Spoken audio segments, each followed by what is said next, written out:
questions or comments?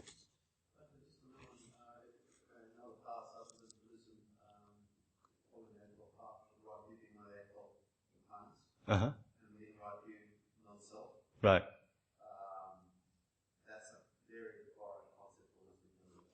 Well, that's why.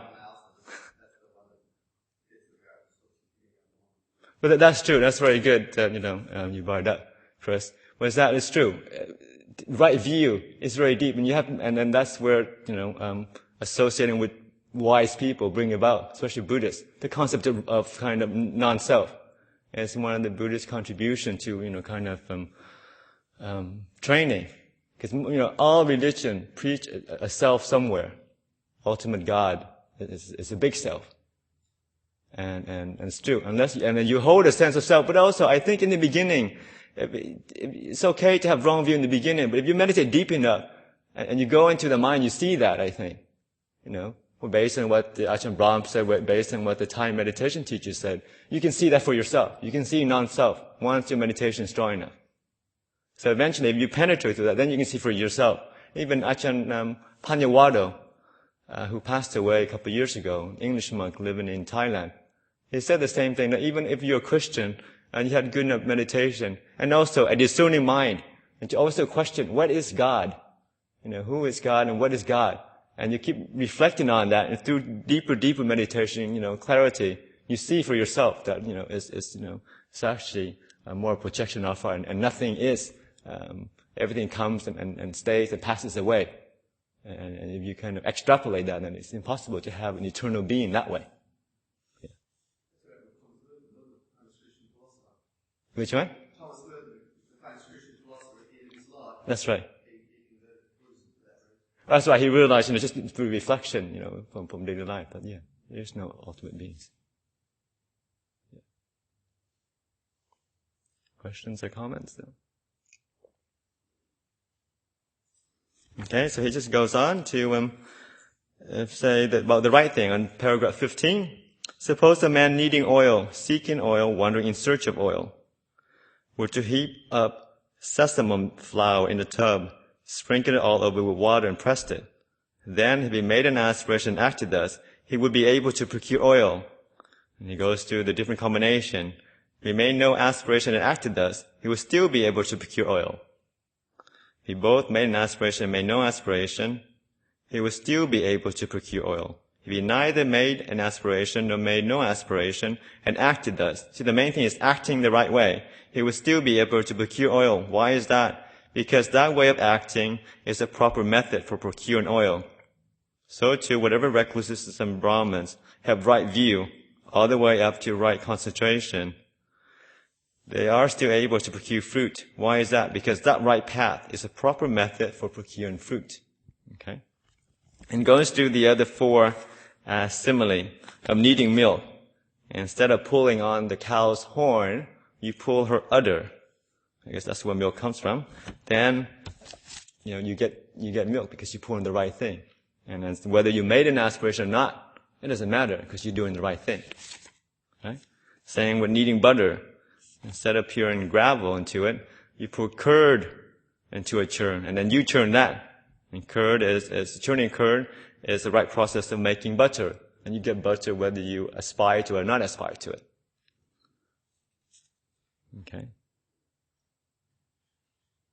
And then he goes to, at the end of the suttas. Bhumija, if these four similes had occurred to you with reference to Prince Jayasena, he would have spontaneously acquired confidence in you. And being confident, he would have shown his confidence to you. And then Bhumija replies to him, Venerable Sir, how could these four similes have occurred to me with reference to Prince Jayasena as they occurred to the Blessed One, since they are spontaneously and have never been heard before? Which is just the interaction the Buddha always does. And he says, this simile spontaneously occurred to me. And then he asks his disciple, have you thought about it before? And they say, of course not, because it spontaneously occurred to you on the first time. How can we think about it? Well, it's just one of those funny things that comes up in the suttas. And then it ends. So basically, like I was saying earlier, just straightforward suttas about conditionality. And we want results, have it put in the right causes. And these results come about. It's not through wishing, and it's the same with our practice. Not through wishing to be more peaceful, wishing to be more kind, but just think, yes, these are the things that I would like, but what are the causes? What are the results that brings that about? And it's the same thing, the thing that we can apply through our meditation. Peaceful state of mind does not arise from wishing. And a lot of times, sometimes that's what we do. We sit there and we say, I wish I wasn't thinking too much. I wish all these thoughts in my mind go away. I wish my body would not ache so much. And these subtle things that come up.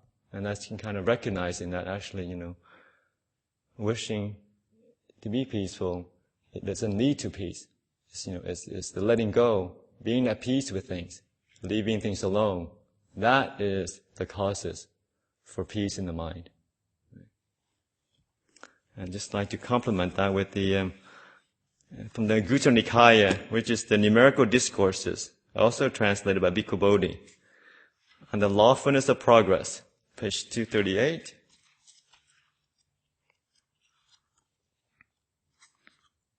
It's on the chapter of the tenth. It says here, for one who is virtuous and endowed with virtue, there is no need for an act of will. May non-remorse arise in me. It is a natural law, monks, that non-remorse will arise in one who is virtuous. For one free of remorse, there is no need for an act of will. May gladness arise in me. It is a natural law that gladness will arise in one who is free from remorse. For one who is glad at heart, there is no need for an act of will. May joy arise in me. It is a natural law that joy will arise in one who is glad at heart. For one who is joyful, there is no need for an act of will. May my body be serene. It is a natural law that the body will be serene for one who is joyful. For one who is of serene body, there is no need for an act of will. May I feel happiness. It is a natural law that one who is serene will feel happiness. For one who is happy, there's no need for an act of will.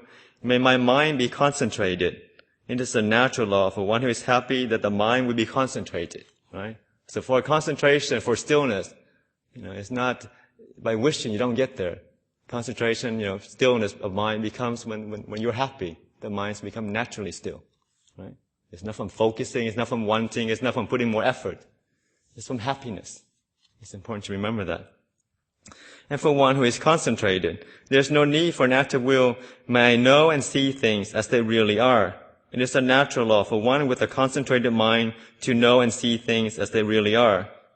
And for one who knows and sees things as they really are, there's no need for an act of will. May I experience revulsion and dispassion. Revulsion and dispassion, I think these are the nibbida and viraga in Pali. It's a sense of kind of, some people say, well, it's a bit pessimistic of Buddhism to be revolt from the world.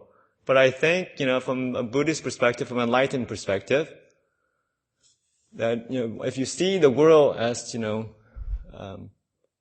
just a mass of suffering, any, kind of entanglement, distractions, then naturally the peaceful mind will withdraw inside, naturally. Like I said, a famous saying is, what the enlightened one calls suffering, the world says is happiness. And what the enlightened one says is happiness, the world says suffering.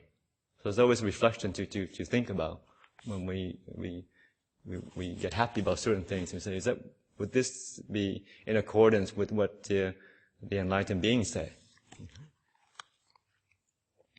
For one who experiences revulsion and dispassion, there's no need for an act of will.